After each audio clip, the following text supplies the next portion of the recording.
बिस्मिल्लाहिर्रहमानिर्रहीम। अस्सलामु अलैकुम वरहमतुल्लाहि वबरकातुहू। मोहतरम जनाब इम्तियाज जलील साहब, आप लोग हट जाइए, इधर से हट जाइए और हटिए, नीचे बस। मोहतरम जनाब इम्तियाज जलील साहब, रुकने पार्लिमान सीलमपुर से, मोहतरमा शबनम साहिबा हमारे उम्मीदवार जो हैं, जनाब हाजी रईस साहब वार्ड नंबर 233 से मजलिस के उम्मीदवार साहिबा मोहतरमा मुनाजरा राशिद अली, और बल्ली मारान से मजलिस के उम्मीदवार मोहम्मद उबैद साहब, मंच पर बैठे हुए तमाम हमारी इज्जतदार माँ और बहनें, मेरे मजलिस के तमाम साथी, मैं सबसे पहले आप तमाम का बेहद शुक्रिया अदा करता हूं कि आपने अपना कीमती वक्त निकालकर आज के इस इंतखाबी जलसे में शिरकत की है। मैं आपके सामने इसलिए आया हूं कि आप तमाम से दरख्वास्त कर सकूं कि 4 दिसंबर के दिन आप तमाम लोग अपना एक एक वोट हाजी रईस अहमद और मोहतरमा शबनम के हक में इस्तेमाल करें। बल्ली मारान से मोहम्मद उबैद साहब और वार्ड नंबर 233 से हमारी बहन मोहतरमा मुनाजरा राशिद अली के हक में इस्तेमाल करें। इनका सिंबल, इनका इंतखाबी निशान पतंग है। आप तमाम से मेरी ये गुजारिश है कि मजलिस इत्तेहादुल मुस्लिमीन को मजबूत करिए, और याद रखिए, इस बात को मैं फिर से दोहरा रहा हूं कि भारत की राजनीति में सिर्फ उसी को सुना जाता है जिसका कोई नुमाइंदा जीत कर जाता है। अगर आप ये समझते हैं कि जज्बाती नारे लगाने से आपकी आवाज को सुना जाएगा, तो नहीं सुना जाता है। अगर आप ये समझते हैं कि हम एहतजाज करेंगे तो हमारे मसाइल और तकालीफ को हल कर दिया जाएगा, तो याद रखिए, हम एहतजाज 8 दिन, 10 दिन, 1 महीना, 2 महीने कर सकते हैं, मगर साल के 365 दिन तो हम एहतजाज नहीं कर पाएंगे। और अगर कर भी पाएंगे तो उस तरह से अवाम का एतमाद और अवाम की ताईद हासिल नहीं रहेगी। इसीलिए आप तमाम से मैं ये गुजारिश कर रहा हूं कि अपने वोट का सही इस्तेमाल करिए और मजलिस को मजबूत करिए। मजलिस इलेक्शन में इसलिए हिस्सा लेती है कि गरीब और मजलूम अवाम को उनका हक मिले। मैं चाहे गुजरात का दौरा करूं, या अहमदाबाद के गली कूचों में फिरूं, या गोधरा के गली कूचों का मैं जाकर मायना करूं, या फिर गुजरात की वडगाम की सरजमीन हो, या सूरत की सरजमीन हो, या फिर दिल्ली का सीलमपुर हो, या जाफराबाद हो, एक बात यहां पे नजर आती है कि जिस बस्तियों में, जिस इलाकों में अल्पसंख्यक समाज, मुसलमान या दलित या आदिवासी रहते हैं, वहां पर विकास के नाम पर कुछ काम नहीं करवाया जाता। वहां पर खुली मोहरियां नजर आएंगी, वहां पर गंदगी नजर आएंगी, वहां पर कचरे के अंबार और पहाड़ नजर आएंगे, साफ पीने के पानी का कोई इंतजाम नहीं, वहां पर बच्चों की तालीम के लिए स्कूल नहीं, वहां पर बीमारों के लिए इलाज के लिए डिस्पेंसरी अस्पताल नहीं। ये इसलिए नहीं करवाया जाता क्योंकि इन इलाकों में, इन बस्तियों में, इन महल्लों में बसने वाले मुसलमान और दलित और आदिवासी होते हैं। यही हाल दिल्ली का भी है। तो इसीलिए हम आपसे अपील करने आए हैं कि इन तकालीफ को अगर आपको दूर करना है तो आपको यहां से हाजी रईस अहमद के हाथ को मजबूत करना है, ताकि आपके इस वार्ड में, सीलमपुर में, ये डेवलपमेंट के काम करवाए जाएं। और आप जानते हैं इस बात को कि चाहे बीजेपी हो, कांग्रेस हो या फिर दिल्ली की मुख्यमंत्री की छोटा रिचार्ज हो, ये कभी भी नहीं चाहते। ये तीन पार्टी कभी भी नहीं चाहेगी कि आप जमीनी सतह से अपनी कोई सियासी लीडरशिप को बना लें।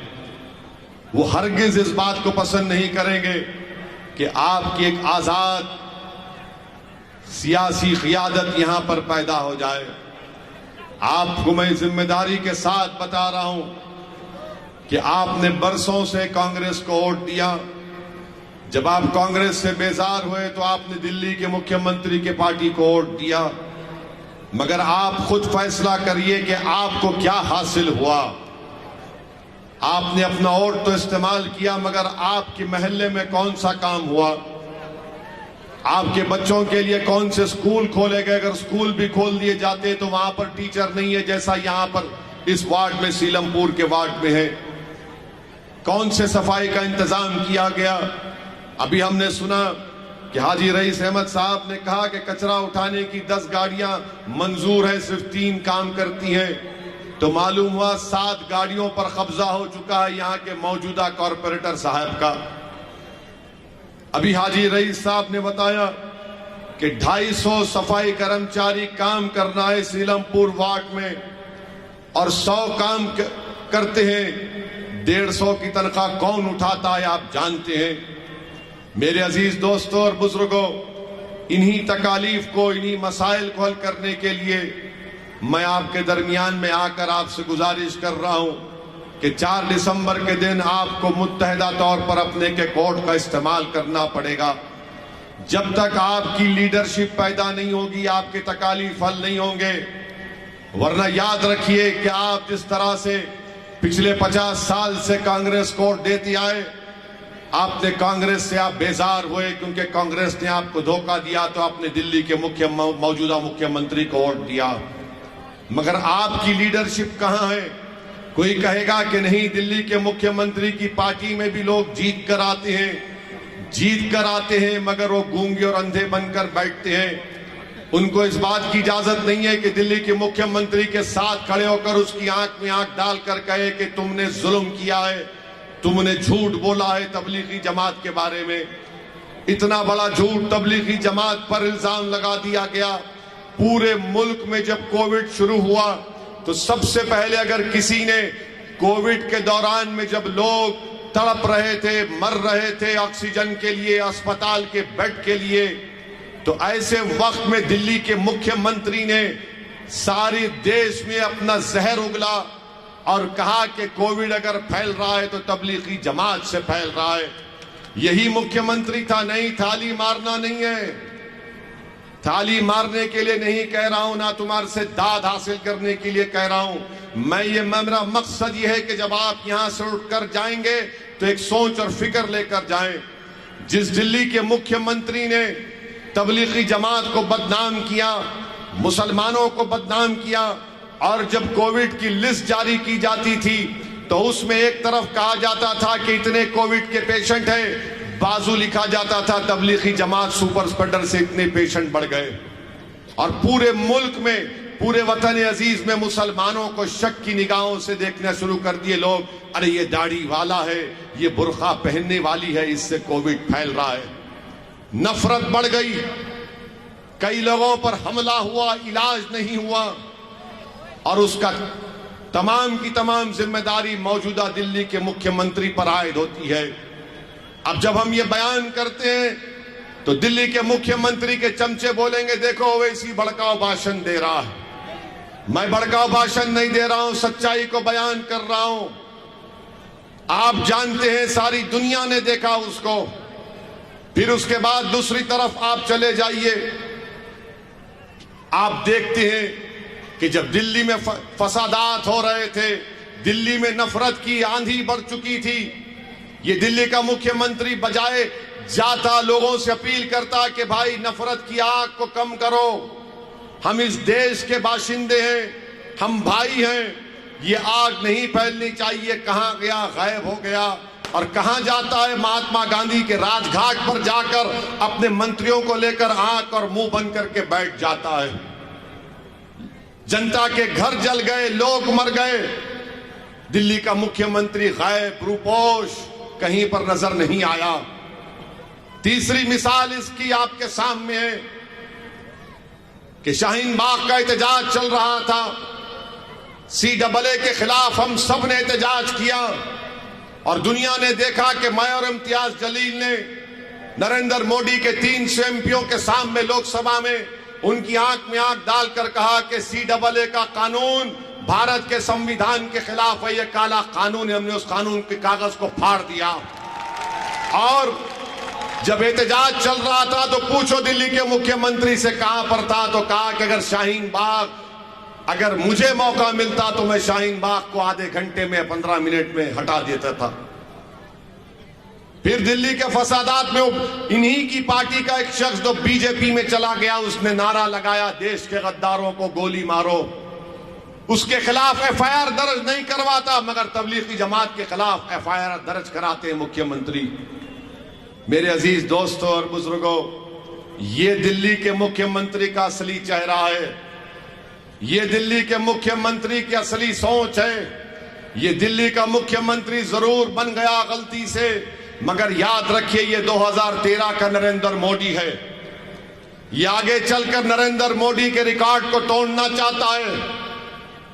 आप समझते हैं कि मैंने ये फ्री दिया, ये फ्री दिया, कोई फ्री नहीं दिया, कोई जेब से नहीं दे रहा है, जनता का पैसा है, किसी के बाप का पैसा नहीं है ये। अगर सब चीज फ्री दिया तो बताओ यहां पर स्कूल में टीचर क्यों नहीं है, यहां पर गंदगी क्यों है, यहां पर पीने के पानी का इंतजाम क्यों नहीं है? तो मालूम होगा कि नहीं, यहां पर टोपी वाले रहते हैं, यहां पर बुर्का पहनने वाली रहती है, यहां पर दलित बसता है। इसलिए यहां पर जब आएंगे, यहां पर जब केजरीवाल आएगा तो बोलेगा भाजपा को हराना है, हमको वोट दो। और जब दूसरी जगह जाएगा बोलेगा मैं पार्क बना दिया, मैं मेट्रो बना, वो स्कूल बना दिया, पानी की लाइन कर दिया। अरे तुम कब तक डराओगे बीजेपी से हमको? अगर किसी ने बीजेपी को कभी वोट नहीं दिया तो वो हम हैं, अल्पसंख्यक समाज मुसलमान। जिम्मेदारी के साथ कह रहा हूं, 2014 सुनिए, 2014 का लोकसभा का चुनाव हो, 2019 का लोकसभा का चुनाव हो, दिल्ली में एक बहुत बड़ी संस्था है, CSDS नाम है, उनका डेटा उठाकर देख लीजिए। आपने एग्रीमेंट कर लिया दिल्ली के मुख्यमंत्री ने मोदी के साथ कि बड़े भाई आप लोकसभा जीतिए, मैं असेंबली जीतता हूं। तो बड़े भाई ने कहा छोटे तू यहीं लगा रहे, मैं पूरे देश में लगा रहूंगा। आप बताइए मेरे अजीज दोस्तों और बुजुर्गों, आज आप देख रहे हैं कि यहां पर जो शख्स जिसको दिल्ली के मुख्यमंत्री की पार्टी जो मौजूदा कॉरपोरेटर साहब की तायीद कर रहे हैं, उन्होंने क्या किया? मुझे अभी हाजी रईस ने बताया कि जब मेट्रो चलती है, जब जाफराबाद का सीलमपुर का रेलवे स्टेशन आता है तो अनाउंसमेंट किया जाता है कि अपने जेब और सेल फोन को बचा कर रखिए, अपने जेब और सेल फोन को बचा कर रखिए। कौन इस क्रिमिनल्स को बचा रहा है? कौन यहां पर ड्रग बेचने वालों का साथ दे रहा है? मेरे बुजुर्गों, मेरी इज्जतदार मां और बहनों, आप यहां से मजलिस के उम्मीदवार को, मोहतरमा शबनम को कामयाब करिए। ये जितने अनासिर हैं, क्रिमिनल लोग हैं जो नौजवानों की जवानी को ड्रग्स के जरिए बर्बाद कर रहे हैं, जो जराइम में मुलविस हैं, इन तमाम को इंशाअल्लाह ताला हमारा शेर हाजी रईस इनको सुधार देगा चंद 24 घंटे के अंदर। मेरे अजीज दोस्तों और बुजुर्गों, आप देखते हैं कि हर जगह पर यही कोशिश होती है कि मजलिस का उम्मीदवार कामयाब ना हो। इसमें कांग्रेस, इसमें दिल्ली का मुख्यमंत्री और बीजेपी तीनों में एक पॉइंट पर मुत्तफिक है कि मजलिस ना जीते, कोई भी जीत जाए। मैं आपसे अर्ज कर रहा हूं कि अगर आपकी आवाज नहीं होगी तो आपकी तकालीफ को कोई नहीं सुना जाएगा। अगर आप अपने वोट से अपनी पार्टी के कैंडिडेट को कामयाब करेंगे तो आपकी वोट की अहमियत होगी। जमहूरियत ये नहीं है कि आप 50 साल से किसी को डालते रहें। हम बीजेपी को हराने के लिए वोट डालते हैं तो कांग्रेस को वोट डाला, बीजेपी नहीं रोक पाए। फिर हमने कांग्रेस से तंग हो गए तो इनका साथ दिया, तब भी भाजपा जीतती है। आप बताइए फिर आपके वोट की अहमियत और कीमत क्या है? हाँ, आपके वोट की कीमत बढ़ेगी जब आप मुत्तहदा तौर पर पतंग के निशान पर बटन लगाएंगे दिल्ली के एमसीडी के चुनाव में। और मुझे यकीन है कि आप इंशाअल्लाह ताला अपना एक एक वोट का सही इस्तेमाल करेंगे। याद रखिए कि असदुद्दीन ओवैसी की जज्बाती तकारीर से कोई तब्दीली नहीं पैदा हो सकती। अगर तब्दीली पैदा होगी तो आपके सियासी शऊर के बेदार होने से पैदा हो सकती है। अगर जमीन पर इनकलाब पैदा होगा तो आपके मुत्तहदा पतंग के निशान पर वोट दबाने से होगा। अगर आप ये समझ रहे हैं कि हम ओवैसी को सुनने आए हैं तो सुन के क्या फायदा, उस पर अमल भी तो करना पड़ेगा। सुनकर क्या फायदा, उस पर अमल करना पड़ेगा 4 तारीख के दिन। हाँ, मैं पुकारता रहूंगा जब तक अल्लाह जिंदा रखेगा, मैं तो आपकी लड़ाई लड़ता रहूंगा। मगर आपसे पूछना चाह रहा हूं मेरे इज्जतदार माँ और बहनों, ट्रिपल तलाक का मसला आया तो ओवैसी को बोलना चाहिए, हम बोले हैं। यूएपीए का कानून आया तो हमने उसके खिलाफ में वोट दिया। लोग बोलते ओवैसी क्या बोलेगा। CAA का कानून आया तो कहा गया कि ओवैसी बोलेगा या नहीं बोलेगा, हमने बोला। इखलाक को मारा गया, पीटा गया तो कहा गया कि ओवैसी बोला या नहीं बोला। पीलू खान को मारा गया तो पूछा गया कि ओवैसी ने बोला या नहीं बोला। यूनिफॉर्म सिविल कोड की बात आई तो आपने कहा कि ओवैसी बोला या नहीं बोला, तो हमने बोला। पार्लियामेंट में महंगाई का मुद्दा आया तो सबने पूछा कि ओवैसी ने भाषण में क्या बोला, वो देखा, हमने बोला देखो। हर मसले पर हम बोलते हैं और जो खामोश बैठे रहते हैं वो चुनाव में आकर कहते कि ओवैसी के लड़ने से फुला को फायदा पहुंचेगा। मैं आपसे अर्ज कर रहा हूं, अगर आप खामोश रहने वालों का साथ देंगे तो याद रखना मेरी इस बात को, तुम हमेशा के लिए तुमको ये लोग खामोश कर देंगे। अगर तुम लड़ने वालों का साथ दोगे तो तुम्हारी आवाज, तुम्हारी तकालीफ सारे भारत में गूंजेगी। अगर खामोश रहने वालों का साथ दोगे तो हमेशा के लिए खुदा ना खास्ता हमको खामोश कर देंगे।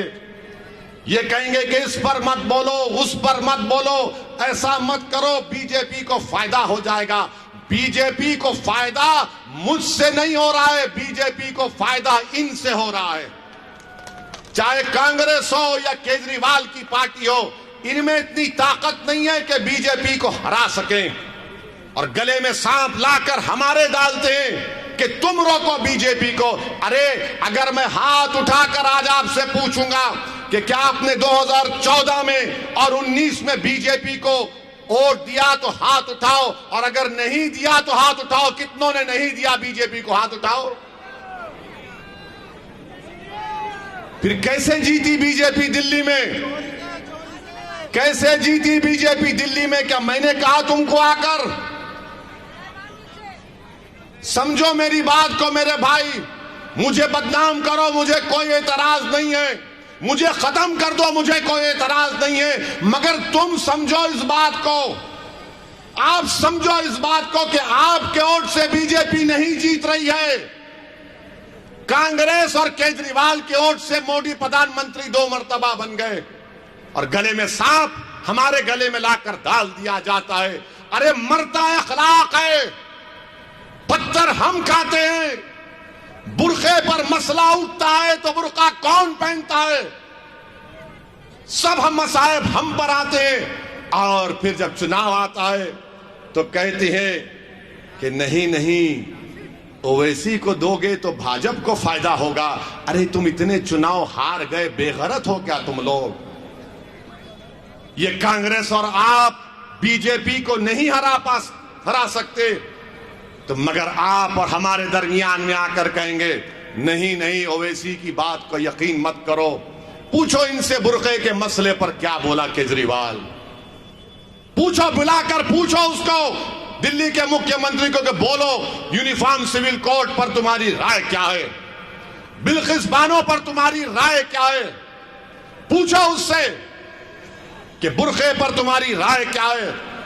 पूछो उससे कि आपके इस वार्ड में क्यों स्कूल में टीचर नहीं है, क्यों कचरा नहीं उठता, तो मुख्यमंत्री बोलेगा भैया बीजेपी को हराना है। नहीं, सुनिए, अरे मैं जिंदा हूं, जिंदा रहूंगा, मेरी बात सुनो। मैं जिंदा हूं इंशाअल्लाह, जब तक अल्लाह चाहेगा जिंदा रहूंगा, और जब तक जिंदा रहूंगा तुम्हारे दरमियान में रहूंगा, तुम्हारी बात करता रहूंगा, और जब अल्लाह की तरफ से बुलावा आएगा तो तुम्हारे खंदों पर ही कब्रिस्तान को जाऊंगा इंशाअल्लाह। मगर आप तो अब तो जिंदा है ना, तो जिंदगी का सबूत दो मेरे भाई। बुरखे के मसले पर केजरीवाल ने बोला कभी? हम बोलते हैं तो बोलते क्यों तुम हर मसले में बोलते रहे, क्यों नहीं बोलेंगे? भारत के संविधान में right to choice fundamental right है। पूछो केजरीवाल से बिल्किस के बारे में क्यों नहीं बोलते तुम, तो बोलेंगे नहीं, बिल्किस के बारे में नहीं बोलेंगे। उनका डिप्टी चीफ मिनिस्टर का मीडिया में बयान है कि बिल्किस के बारे में नहीं बोलेंगे, स्कूल के बारे में बोलेंगे। वो जो बिल्किस जिसकी रेप कर दिया गया था, उसकी 3 साल की बेटी थी, एक मां के सामने बिल्किस की बेटी का कत्ल कर दिया गया। अगर वो बेटी जिंदा होती तो आज वो कॉलेज में पढ़ती होगी, मगर नहीं बोलेंगे।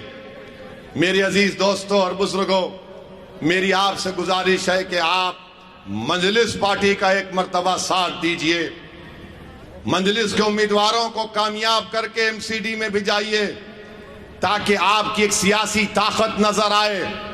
आपके वोट की कोई अहमियत नहीं है, याद रखो मेरी इस बात को। अगर आप समझ रहे हैं कि आपके वोट की अहमियत है, आपके वोट की कोई अहमियत नहीं है। अगर आप ये समझ रहे हैं कि कांग्रेस है, केजरीवाल है, कोई वोट की अहमियत नहीं है आपकी। ये दिल्ली का मुख्यमंत्री हमारे बच्चों के, छोटे मासूम बच्चों के हाथ में झाड़ू देना चाहता है। कांग्रेस इन मासूम बच्चों के हाथ को खाली रखना चाहती है, और बीजेपी हमसे हाथ नहीं मिलाना चाहती। बीजेपी हमसे हाथ नहीं मिलाना चाहती है। मेरे अजीज दोस्तों और बुजुर्गों, याद रखिए मेरी इस बात को कि आप ही को तलाश करना पड़ेगा अपने मर्ज का इलाज। आपने ये सोचा 50 साल से कि नहीं ये मेरे मर्ज की दवा है, ये मेरे मर्ज की दवा है। मर्ज बढ़ता गया, मर्ज बढ़ता गया, इतना बढ़ गया कि अब गरीबी की सतह के नीचे आप आ चुके हैं। इसका एक ही चीज, वाहिद वजह है कि आपकी सियासी आवाज नहीं है, आपकी सियासी ताकत नहीं है। हर कोई समाज का एक सियासी लीडर है, मगर अगर आप कहेंगे कि अल्पसंख्यक समाज क्यों नहीं अपना लीडर बनाती, तो सब बोलेंगे, कांग्रेस बोलेगी, बीजेपी बोलेगी, आप बोलेगी। नहीं नहीं, इससे फिरका परस्ती बढ़ेगी। अच्छा, जो ठाकुर का लीडर होगा, जो ब्राह्मणों का लीडर होगा, जो बनियाओं का लीडर होगा, जो ओबीसी का लीडर होगा, यादवों का होगा। मगर अगर किसी का लीडर नहीं देखना चाहते तो आपका लीडर नहीं देखना चाहते। नहीं, आप सुनिए मेरी बात को। ओवैसी साहब, अरे ओवैसी क्या करेगा? ओवैसी क्या हर मर्ज की दवा है? क्या मेरे पास जादू की छड़ी है? आपके पास है जादू की छड़ी, वो वोट है। अगर आप होश के साथ इस्तेमाल करेंगे तो आप देखना, आप एक मर्तबा मजलिस के कॉर्पोरेटरों को कामयाब करो। 4 तारीख को पोलिंग करो मजलिस के हक में। मैं लिख के दे रहा हूं आपको, चुनाव यहां से जीतो, हाजी रईस को जिताओ, उबैद को जिताओ, हमारी बहन को जिताओ।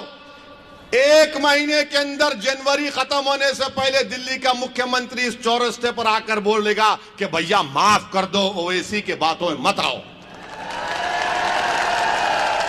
आज क्या है इनका मिजाज? ना ना, ये मुल्ला जी कहां जाएंगे, बीजेपी के डर से हमको वोट देंगे।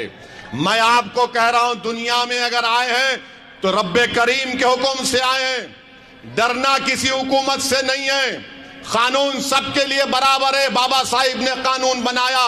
अगर वो कानून ओवैसी के लिए, वो कानून मोदी के लिए भी है। कानून अगर एक है तो मेरे लिए भी एक है, और दिल्ली के मुख्यमंत्री के लिए भी एक है। तुम ताकत में हो तो इसका यह मतलब नहीं हो कि मेरे हक को छीन लोगे। मेरी इज्जतदार मां और बहनों, इसीलिए आपसे अपील कर रहे हैं कि 4 तारीख के दिन अपने वोट का सही इस्तेमाल करिए। और हम हमारे दलित भाइयों को एक पैगाम देना चाह रहा हूं। हमारे ओबीसी भाइयों को पैगाम देना चाह रहा हूं, मोदी ने रिजर्वेशन दे दिया इकोनॉमिक वीकर सेक्शन के ग्राउंड पर। याद रखो मेरी इस बात को कि एक वक्त आएगा कि रिजर्वेशन को कास्ट के ऊपर खत्म करके इकोनॉमिक ग्राउंड्स पर तैयारी कर रही है बीजेपी देने के लिए। मेरे दलित भाइयों, आप पूछो, ये दिल्ली के मुख्यमंत्री से पूछो कि तुम्हारी राय क्या है इकोनॉमिक वीकर सेक्शन रिजर्वेशन के बारे में। पूछो, कांग्रेस से पूछो। अरे बाबा साहिब अंबेडकर के ताल्लुक से बड़ी बड़ी बातें करते हो, मगर अंबेडकर के ख्वाब को चूकनाचूर कर दिए Narendra Modi economic weaker section के ग्राउंड पर रिजर्वेशन देकर। अगर मैं झूठ बोल रहा हूं तो उस जजमेंट के 2 जजेस के पैराग्राफ पढ़ लो। उन दोनों जजेस ने अपने जजमेंट में लिखा कि हम उम्मीद करते हैं कि भारत में कास्ट के ऊपर रिजर्वेशन खत्म कर दिया जाएगा। ना दिल्ली का मुख्यमंत्री बोलता है, ना प्रधानमंत्री बोलते हैं, ना कांग्रेस बोलती है। मेरी अजीज दोस्तों और बुजुर्गों, इसीलिए इन तमाम चीजों पर आपको गौर और फिक्र करके अपने वोट का इस्तेमाल करना है। बड़ी बड़ी बातें बहुत से लोग करते हैं, यकीनन बीजेपी को हराइए।